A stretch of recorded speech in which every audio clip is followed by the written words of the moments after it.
Hey everyone, welcome back to Tic Tac Taiko. And you know what this Bachi means, right? Bachi tricks, yes. And I'm really excited today because I'm going to cover the thing I have the most requests for to date, and that's Bachi flips. Now we're going to be covering your standard end over end flip, which means one end goes over the end of the other. We'll be covering different amounts of rotation, but I'm breaking this video down into two parts because there is a lot to cover. Also, I mentioned this earlier on, you're going to need padding, whether it's carpet or towels or some kind of protective covering. You don't want to damage your bachi or the floor, and I guarantee you, you will be dropping your bachi a lot as you practice the flips. Okay, let's talk about the 5 different types of flips that this lesson will be covering. There's the single flip, the double flip, the triple flip, anything over a triple, and the reverse single flip. I want to make sure we're on the same page when it comes to terminology. I might use some of these terms over the course of the lesson. When you throw your bachi, it goes through 3 phases: the launch, the path, and the catch. These are pretty self-explanatory. The launch is setting up the throw, the path is where the bachi goes, and the catch is the catch.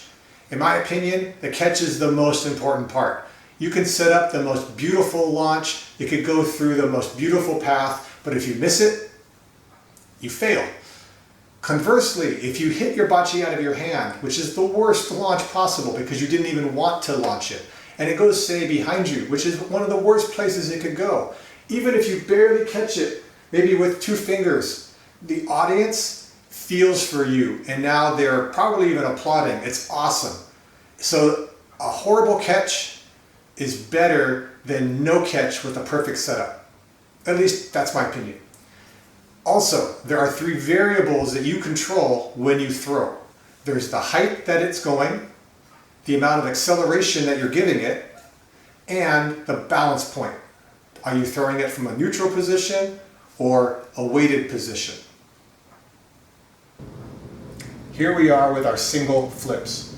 I'm going to teach 3 different ways to do these. You may find that there are others, but 3 is a good place to start. And even though this section of the lesson isn't that long, you do want to spend a lot of time practicing a single flip, because once those foundations are there, all the other flips become so much easier. All right, first off, I'm sure this motion is not foreign to a taiko player, and I'm sure, I would say, almost 100% of us have done this at least once, if not many, many times. Still, I want to break it down so we can contrast this motion with the other 2.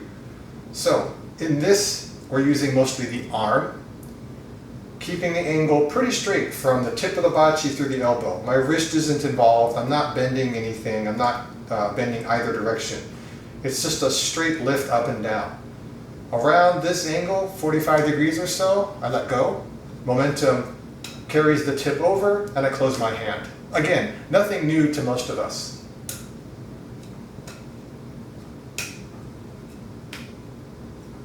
Right? Pretty simple stuff.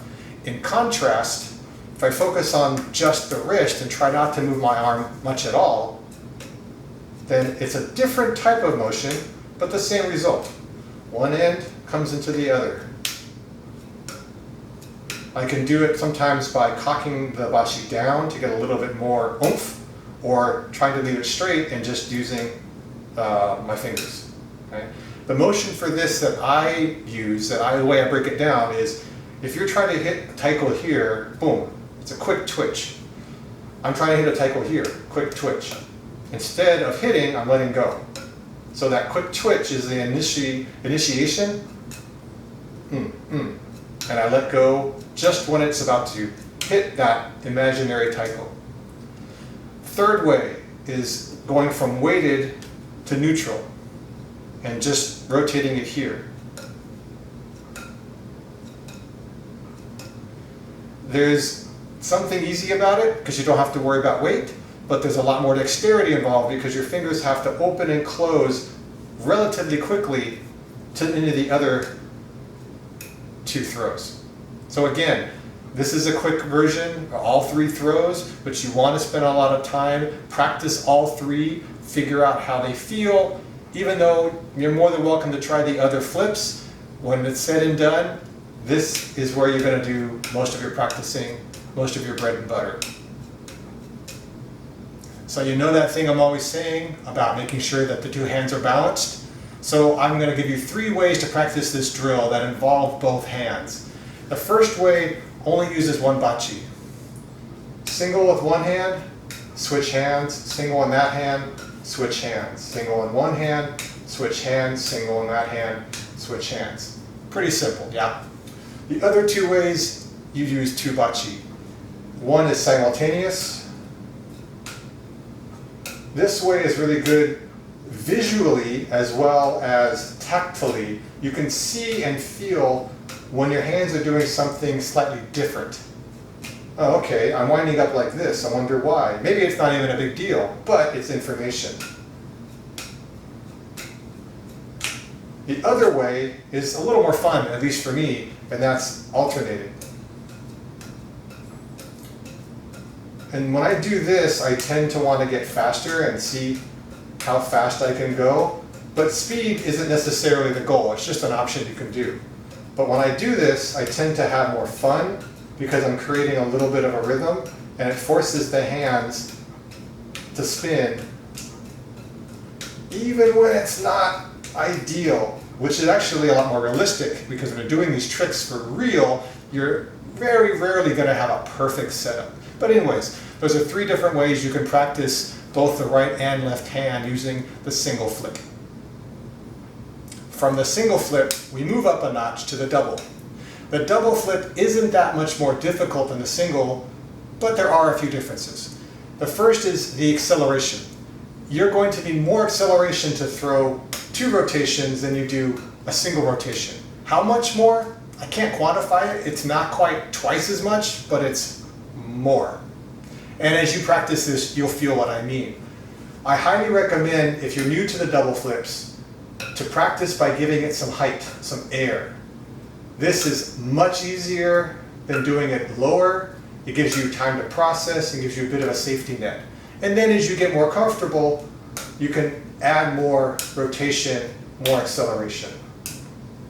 Another thing to be aware of is where your launching hand is. Now when I do a double where it's mostly wrist or acceleration, I'm still throwing it high enough so that it's not near my hand.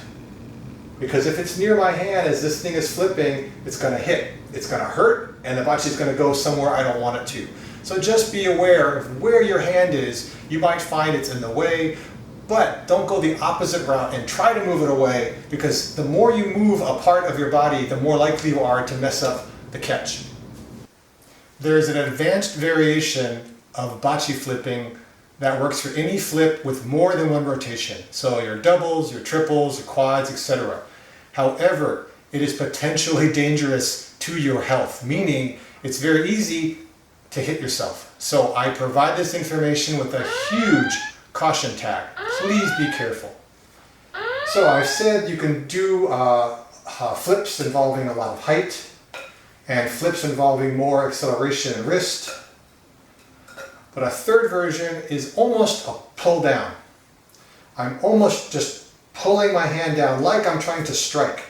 Right? If I pull my hand down from here, the bachi winds up, and then I can strike down. Right? There's a whipping motion. The difference here is when I pull down, I'm letting go, and I'm trying to create rotation here.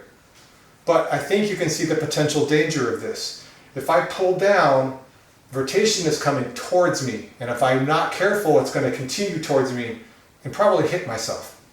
So you need a lot of acceleration to start, and you need to be trying to focus on a fulcrum around here for where the spin is, or even here ideally. Most likely it's going to be out here. So starting high makes it a little easier, because if you start low, you're going to hit the floor.